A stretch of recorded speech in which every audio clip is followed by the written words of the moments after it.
Hello friends, मैं हूं दीपिका और मैं आपका स्वागत करती हूं हमारे फ्री जुडिशियल क्लासेस में, जिसमें कि हम आए हैं एक नए मोटिव, नई एनर्जी के साथ। आज की वीडियो में बहुत कुछ स्पेशल होने वाला है। उसका रीजन है एक्चुअली क्या चल रहा है आजकल। एक तो बहुत क्रिटिकल सिचुएशन चल रही है पूरे वर्ल्ड लेवल पे, और जिसकी वजह से हम सब लॉकडाउन हो चुके हैं। लॉकडाउन के नेगेटिव एस्पेक्ट बहुत सारे हैं, बंद हो चुके हैं, बाहर नहीं जा सकते, व्हाटएवर। बट इस चीज को हम पॉजिटिवली ले तो शायद ये हमारे लिए भी अच्छा होगा और हम कुछ क्रिएटिविटी कर पाएंगे। कैसे, ये आज हम डिस्कस करेंगे। क्या चीजें हम करेंगे। देखिए, बहुत अच्छा हमें मौका मिला है चीजों को समझने का, क्योंकि अब कुछ नहीं है, फालतू टेंशन नहीं है, घर में बंद है, बहुत सारी टेंशन अभी खत्म हो चुकी है। तो हमारी इस वीडियो में आज हम डिस्कस करेंगे जो अब एग्जाम्स आने वाले हैं। अब आने वाला है आरजेएस, आने वाला है एमपी जुडिशरी, जिनका अभी रजिस्ट्रेशन वगैरह ओपन नहीं हुआ, ये वो है। और जिनके हो चुके हैं, जैसे बिहार हो गया, छत्तीसगढ़ हो गया, बिहार एपी हो गया, तो ये तो बिल्कुल सर पे थे एग्जाम्स। अब इनकी भी डेट मुझे लगता है कि एक्सटेंड शायद हो जाए। बट जहां तक है, हमें एक बहुत अच्छा मौका और गोल्डन चांस आप कह सकते हैं इसे, जो मिला है प्रिपरेशन का। तो हम हमारी क्लासेस के थ्रू एक एजेंडा बनाएंगे जिससे कि लोग फोकस रह सके। देखिए, घर में रहकर स्टडी करना is like a very difficult task, क्योंकि हो नहीं पाता है, फोकस नहीं कर पाते, कंटिन्यूटी नहीं हो पा रही है, ये है वो है, बहुत सारी चीजें हैं। हालांकि कर कुछ नहीं रहे हैं, पर होता है, सबके साथ होता है। तो आज हम जो वीडियोस लेकर आए हैं, हमारा एजेंडा होगा, हमारा फोकस होगा कि हम सबसे पहले, देखिए एग्जाम चाहे कोई भी आ रहा हो, मैं एक चीज बहुत अच्छे से क्लियर करना चाहती हूँ।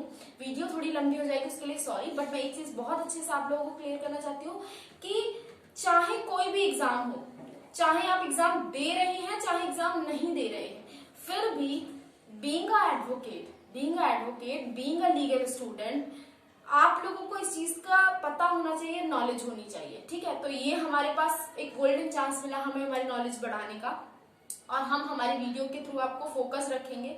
ठीक है, हालांकि हमारा जो मेजर फोकस रहेगा वो रहेगा जुडिशरी की तरफ। बाकी हम स्टार्ट करेंगे मेजर लॉज से। ठीक है, हमारी जो क्लासेस हैं उनको हमने डिवाइड किया है। किस तरीके से डिवाइड किया है कि हम इसको स्ट्रक्चरल फॉर्म में डिवाइड किया है। पहले हम मेजर लॉ करेंगे, फिर हम माइनर लॉ करेंगे, और फिर हम लोकल एक्ट्स करेंगे। ठीक है, इससे हमारा पूरा जो लीगल एक्सपेक्ट है वो कवर होगा। ठीक है, तो पहले हम मेजर में जो मेजर सब्जेक्ट्स हैं, जैसे आईपीसी, सीपीसी, एविडेंस, सीआरपीसी, इनको लेकर चलेंगे।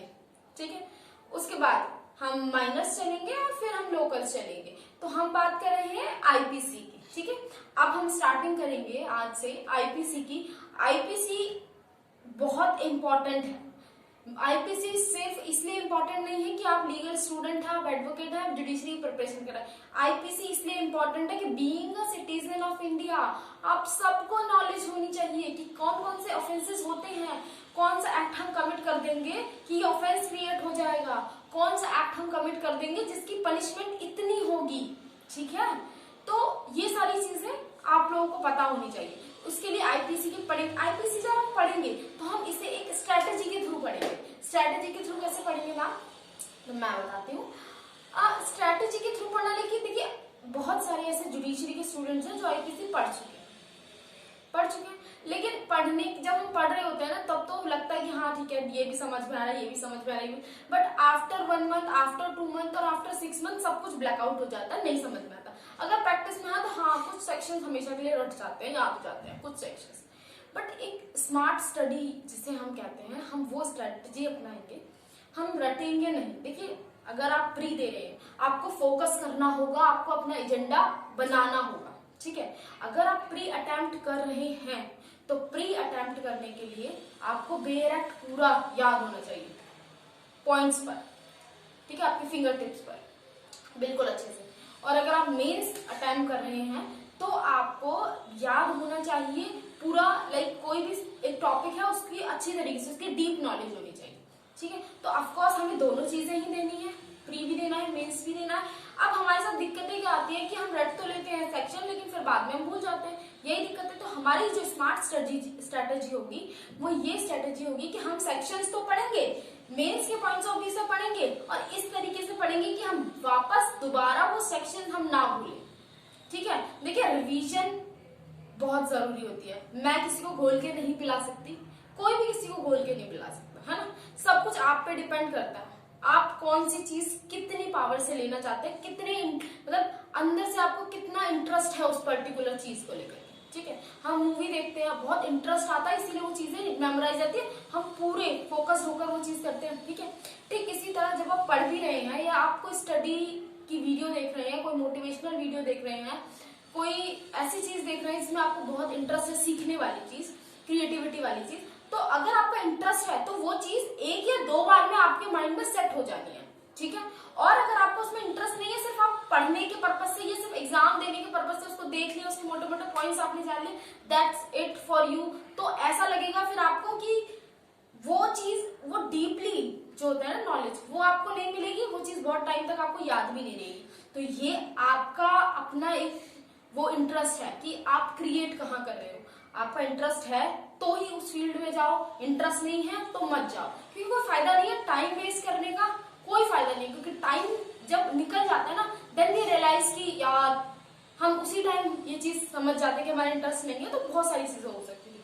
देखिए मैं इतना खींच क्यों रही हूँ इस वीडियो को, या मैं इतना क्यों, क्योंकि देखिए एक जब भी हम कोई चीज प्रिपेयर करने जा रहे होते हैं ना, फॉर एग्जाम्पल जब भी हम एक्सरसाइज करने जा रहे होते हैं, तो एक्सरसाइज करने का बेनिफिट, हम एकदम जाके एक्सरसाइज करने लग जाएंगे ना, शायद एक्सरसाइज हमसे होगी नहीं, हम पहले वार्म अप करते हैं बॉडी को। ठीक है, तो क्योंकि हमें वार्म अप की जरूरत होती है, ठीक इसी तरीके से जब हम पढ़ने जा रहे होते हैं तब भी हमें वार्म अप की जरूरत होती है। जब आप वार्म अप करते हैं पढ़ने से पहले, जब आप वार्म अप करते हैं तो आपका माइंड प्रिपेयर होने लगता है उस पर्टिकुलर चीज को लेकर के। उस वक्त आपका इंटेंशन नहीं होता, इंटरेस्ट नहीं होता, फोकस नहीं होता, फिर भी वार्म अप करने से या ये सारी चीजें करने से आपका इंटरेस्ट क्रिएट होता है, आपका माइंड प्रिपेयर होता है कि हाँ ये चीज है और मुझे इसको इस तरीके से पढ़ना है। ठीक है, क्योंकि देखिए माइंड, सबके पास टेंशन होती है, सबके पास बहुत सारी चीजें होती है, हम पढ़ रहे होते हैं, ऐसा सबके साथ हम पढ़ रहे होते हैं, हम एक लाइन पढ़ते हैं, एक पैराग्राफ पढ़ते हैं, एक पेज पढ़ते हैं, उसके बाद हमारा माइंड कहीं और चला जाता है, हम कुछ और सोचने लग जाते हैं, बहुत सारी ऐसी प्रॉब्लम्स हैं जिनके बारे में सोचने लग जाते हैं। तो इन सब चीजों से शॉर्ट आउट करने के लिए पहले अपने माइंड को प्रिपेयर करना पड़ेगा। तो प्रिपेयर करने के 2 तरीके, एक मेडिटेशन करना और एक माइंड को वार्म अप करना। तो मैं कर रही हूँ आपके माइंड को वार्म अप। अगर वीडियो थोड़ी लंबी हो जाए तो उसके लिए सॉरी।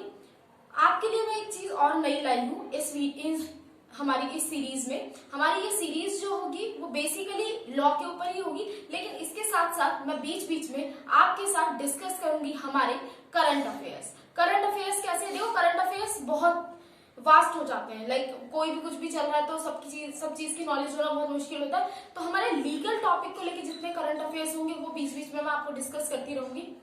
बीच बीच में इसी सीरीज में वीडियोस चलती रहेंगी। हमारी जो ये नई सीरीज है वो कवर करेगी आपका करंट अफेयर और साथ में हिस्ट्री और ज्योग्राफी के कुछ इंपॉर्टेंट टॉपिक्स। तो आज की वीडियो हम शुरू करते हैं आईपीसी से। मैं बहुत ज्यादा और नहीं खींचूंगी इस चीज को लेकर के। देखिए आईपीसी को पढ़ने के लिए सबसे पहले, कोई भी सब्जेक्ट हम पढ़ेंगे तो सबसे पहले हम स्टार्टिंग से पढ़ेंगे। हमारे पास बहुत टाइम है, इतना टाइम वेस्ट कर दिया ना, लाइक 1 महीना, 2 महीना, 6 महीने, 1 साल, 1.5 साल वेस्ट कर चुके हैं हम इस नाम पर कि हम प्रिपरेशन कर रहे हैं ऑलरेडी, है ना। तो इतना टाइम वेस्ट कर दिया है ना, तो अभी ये सोच लो कि हम 0 से स्टार्ट कर रहे हैं। ठीक है, अब 0 से स्टार्ट कर रहे हैं और हम अब पूरे ही मतलब लाइक हम एकदम फ्रॉम द बिगिनिंग पढ़ेंगे। सिर्फ मोटा मोटा पढ़ के आगे नहीं निकलेंगे, कोई फायदा नहीं है वैसे पढ़ने से।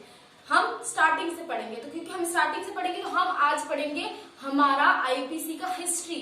हिस्ट्री क्या है आईपीसी की, आईपीसी का बैकग्राउंड क्या है। देखिए बेसिकली बताऊं तो क्वेश्चन नहीं आता है आईपीसी में, क्वेश्चन नहीं आता है बैकग्राउंड से लेकर के, हिस्ट्री से लेकर के बहुत ज्यादा क्वेश्चन नहीं आते, प्री में थोड़े क्वेश्चन आते हैं और मेंस में बहुत ज्यादा नहीं आते, कहीं पूछ ले तो कुछ कह नहीं सकते। बट हमारी नॉलेज के लिए हम ये समझे कि वो सब्जेक्ट क्या है, वो सब्जेक्ट क्यों बना है, किस इंटेंशन से बना है, किसने बनाया है, क्या ऐसी प्रॉब्लम्स थी कि वो सब्जेक्ट हमें लाना पड़ा, इस कोड को लाना पड़ा, ये जानना for being a legal student, being like we are preparing for judiciary, तो बीइंग एस्पिरेंट हम लोगों को ये नॉलेज होनी चाहिए, पता होना चाहिए। हम चलेंगे पहले बैकग्राउंड की तरफ, यानी पीछे की तरफ। ठीक है, तो हम चलते हैं हिस्ट्री की तरफ, आईपीसी की हिस्ट्री की तरफ। तो आईपीसी की हिस्ट्री क्या है सबसे पहले ये समझना जरूरी है। देखो आईपीसी की हिस्ट्री क्या है, आईपीसी की हिस्ट्री समझने के लिए हम जाते हैं हमारी इंडियन हिस्ट्री में। हमारी इंडियन हिस्ट्री डिवाइड हुई है 3 पोर्शंस में।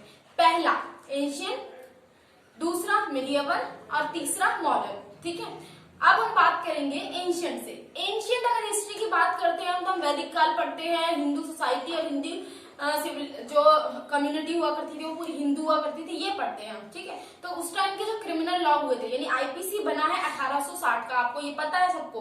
तो आईपीसी जब 1860 बना, उससे पहले यानी 1860 से पहले भी कुछ ना कुछ क्रिमिनल लॉज तो रहे होंगे जो कि सोसाइटी को चला रहे थे, कुछ ना कुछ तो होगा ही ना। तो सबसे पहले जाते हैं एंशिएंट हिंदू क्रिमिनल लॉ में। तो एंशिएंट हिंदू क्रिमिनल लॉ क्या बताता है? देखो एंशिएंट हिंदू क्रिमिनल लॉ की जब बात करते हैं तो उस टाइम जो जितने भी क्राइम्स हुआ करते थे उन्हें क्राइम के एक्सपेक्ट से देखते ही नहीं थे। तो किस एस्पेक्ट से देखते थे? वो ये कहते थे कि अगर ये कोई किसी ने एक्ट किया है तो या तो वो सही है या फिर वो गलत है। सही है तो अच्छी बात, गलत है तो वो क्राइम हो गया। ठीक है, पुराने टाइम में यानी कि एंशिएंट हिंदू क्रिमिनल लॉ जब था उस वक्त कोई डिस्टिंग्विश नहीं था, कोई डिफरेंशिएट नहीं था कि ये सिविल रॉन्ग है और ये क्रिमिनल, ये क्राइम है। ठीक है, यानी कि जो भी है वो रॉन्ग है। सिविल यानी कि सिविल रॉन्ग, यानी टॉर्ट है या फिर ये क्राइम है, इसमें कोई डिफरेंशिएट नहीं था। एक चीज समझ में आई। दूसरी चीज, जब सिविल हम उसकी बात करते हैं क्राइम की, तो हमारे पास हमारे माइंड में एक आता है बहुत इंपॉर्टेंट चीज, बहुत important element. What is this? That is a guilty mind, that is guilty mind. और उस टाइम में जबकि मैं बात कर रही हूँ एंशिएंट टाइम की, उस टाइम में गिल्टी माइंड का कोई रोल ही नहीं था, कोई नेसेसिटी ही नहीं थी, जरूरत ही नहीं थी गिल्टी माइंड की। नहीं फर्क पड़ता है, नहीं मैटर करता है कि आपने जो एक्ट कमिट किया है वो गिल्टी इंटेंशन के साथ किया है या नहीं किया है। ठीक है, तो क्योंकि जरूरत ही नहीं है अब ये प्रूफ करने की कि गिल्टी इंटेंशन के साथ है, गिल्टी इंटेंशन के साथ नहीं है, गलत है तो मतलब गलत है। अब क्योंकि गलत हो गया है, इसके लिए क्या होगा? पीनल एक्शन लिए जाएंगे, यानी पनिशमेंट होगी। अब यहाँ पर क्योंकि हमने क्राइम को भी बहुत ज्यादा डिफरेंशिएट नहीं किया है तो पनिशमेंट्स को भी बहुत ज्यादा नहीं रखा। जैसे बहुत टाइप की पनिशमेंट होती है, तब कोई टाइप की पनिशमेंट, बस एक ही पनिशमेंट होगी बस। ठीक है, तो पनिशमेंट के साथ लेकिन एक चीज और थी कि कुछ ऐसे सर्टेन एक्ट थे या ऐसे सर्टेन सर्कमस्टेंसेस थे जब हम कंपनसेशन की बात भी कहते थे। कंपनसेशन या तो substitute of penal action compensation आप दे सकते थे, या फिर समटाइम क्या होता था कि पीनल एक्शन के एडिशन में ही कंपनसेशन दी जाती थी। फॉर एग्जाम्पल ये कि जैसे उस टाइम क्या होता था, पुराने टाइम में लोग जब गलती करते थे और when they realise that they commit something wrong,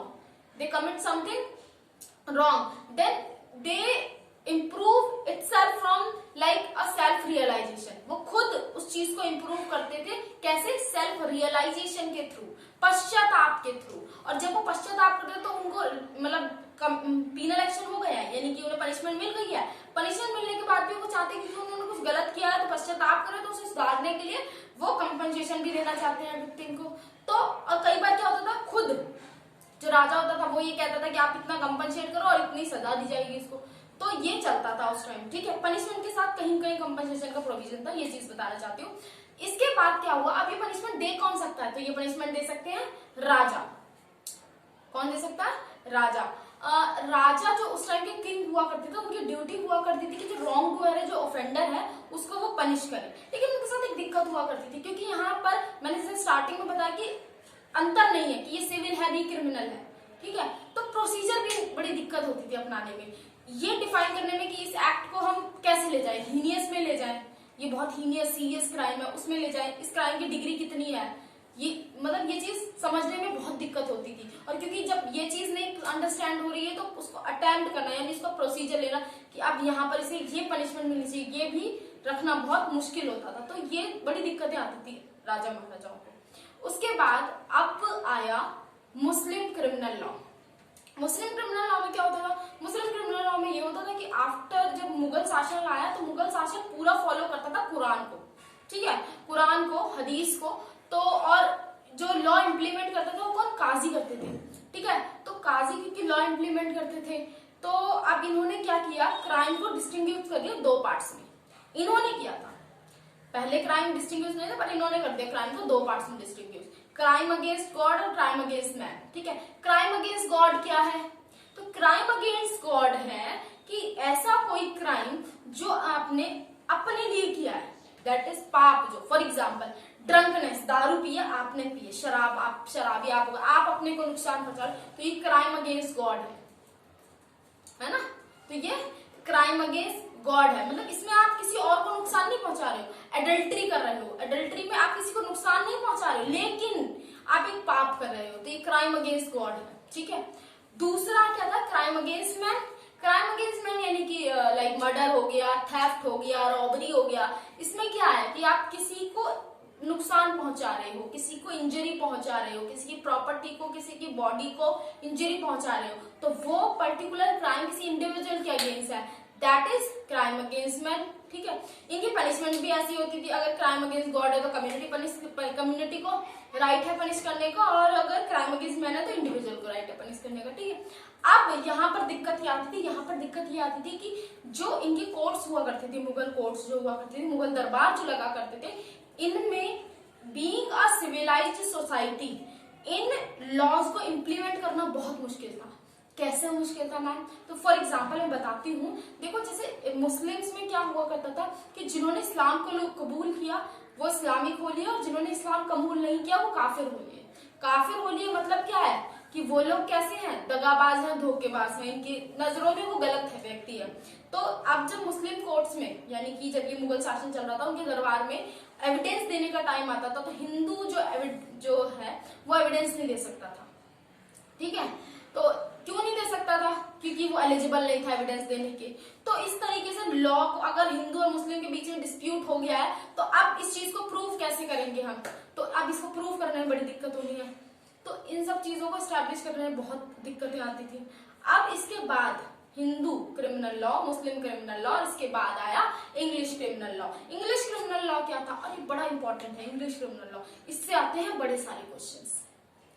कैसे, देखिए English criminal law is like कि अब हमारा आईपीसी का बेस बनना शुरू हुआ। तो अब ये आता है बहुत इंपॉर्टेंट, अगली वीडियो में मैं पूरा इंग्लिश क्रिमिनल लॉ, आईपीसी का प्रेम्बल आप सबको बताऊंगी, क्योंकि बहुत इंपॉर्टेंट है, इसीलिए बहुत लेंथी नहीं करना चाहती हूँ। आज के लिए बस इतना ही। मेरी वीडियोस को प्लीज शेयर, सब्सक्राइब करें, बेल आइकन को प्रेस करें, और प्लीज अपने जरूरतमंद फ्रेंड्स के साथ प्लीज शेयर करें। Thank you so much.